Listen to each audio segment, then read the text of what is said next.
Hello friends, नमस्कार, जय जगन्नाथ। मो रूपा स्वागत करुछि मो चैनल कुकिंग एंड मस्ती को। आशा करछि कि समस्ते भले थिबे। तो आज भिडियोटी होछि गणेश पूजा स्पेशल राशि लड्डू। तो भिडियोटी को आपण माने प्रथम रु शेष पर्यंत देखंतु। आसंतु देखिबा मु राशि लड्डू को किपरि बनैछि।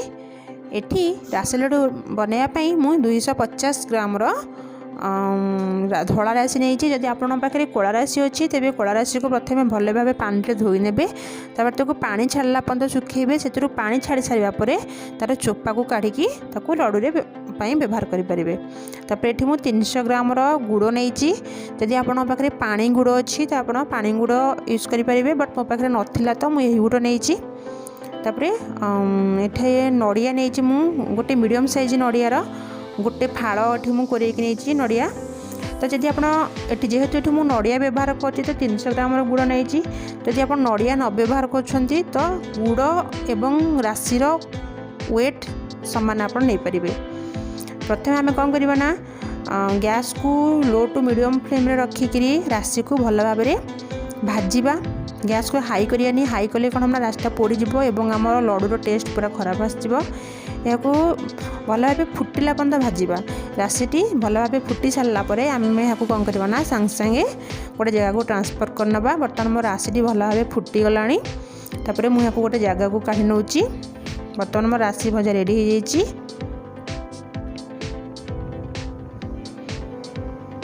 तापर लड्डू बनवाई मुझे गोटे टेबल स्पून घी दूसरी। ये घी पूरा ऑप्शनल अच्छी। घी देले कौन है ना, लड्डूटा टी शाइनिंग करता है, तो से घी देती। तापर से गुड़ पकईदेली। तापर गुड़ को मेल्ट करने मुझे गोटे टेबल स्पून पानी दूसरी। जेहेतु यहाँ मोर टे सॉलिड अच्छी गुड़ा, तो मेल्ट करने पानी देली। तापर पानी दे सारापर बर्तमान देखिए मोर गुड़टी मेल्ट हो गला। बर्तमान मोर गुड़ एमती फेण फेण बाहर स्टार्ट है। तो मुझे स्टेज कौन करी ना, कोरिक रखि नड़िया को पकाऊँगी। नड़िया पकई सारापर या पुणी भल भाव मिसेबा। जेहेतु नड़िया रे पानी थाए तो बर्तमान ए पानी रिलीज होगा आरंभ कर। तो आमको कौन करा पड़ो ना, जो पानीटा जो रिलीज हम से पानी को मारिला पर्यंत आमको लो टू मीडियम फ्लेम रे गुड़ सहित यह पाग करने पड़ो। तो बर्तमान देखिपे मोर ये आस्ते आस्ते नड़ियार पानी सब मरीगला और नड़िया गुड़ पाग होगला। ये मुझे कौन कल गोटे चेक करने गोटे जगार गोटे ठंडा पानी नहीं कि से नड़िया गुड़ पाग को ये पकाऊँगी।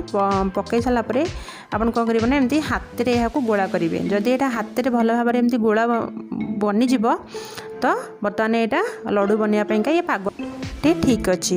तापर बर्तमान आम ये कौन करवा ना, से नड़िया और गुड़ पागे जो भजा होकर रखि राशि को पकेबा।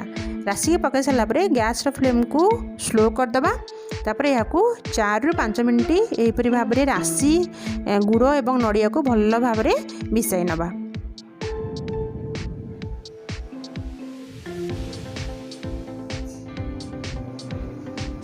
बर्तमान मुझे भाव में यहाँ एमती मिसई नौ। बर्तमान मोर ये टोटाल राशि नड़िया गुड़ भल भाव मिसीगला। एथर आम लड्डू बनवा स्टार्ट करवा। मुझे हाथ में अल्प टे घी एमती लगे देती। तापर ये जो लड्डूटा आम बनवा यहाँ गरम गरम थिला बेले ही बनवा। गरम थिला बेले ही भल लड्डू बनी थाए। जदि यह ठंडा हो तो आम कौन करेंगे ना, गैस फ्लेम को स्लो करदे। तापर 1 ରୁ 2 मिनट गैस उपरे बसईकरी गरम कर सारापर पुणी यहाँ एमती लड्डू बनई पारे। ये देखिपे मुझे भाव में गोटा गोटा कर मोर सब लड्डू एमती बनाऊँगी।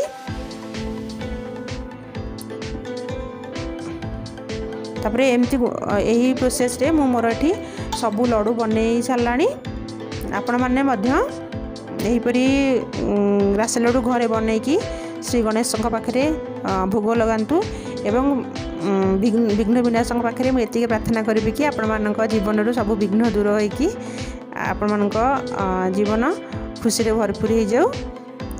तो जदि मो वीडियो आपको भल लगुच तेज मो वीडियो को लाइक शेयर करेंगे, चैनल को सब्सक्राइब करेंगे और कमेंट करी मते जनइबे मो वीडियोटी किपरि लागला। मो वीडियो को प्रथम रु शेष पर्यंत देखि बहुत बहुत बहुत धन्यवाद।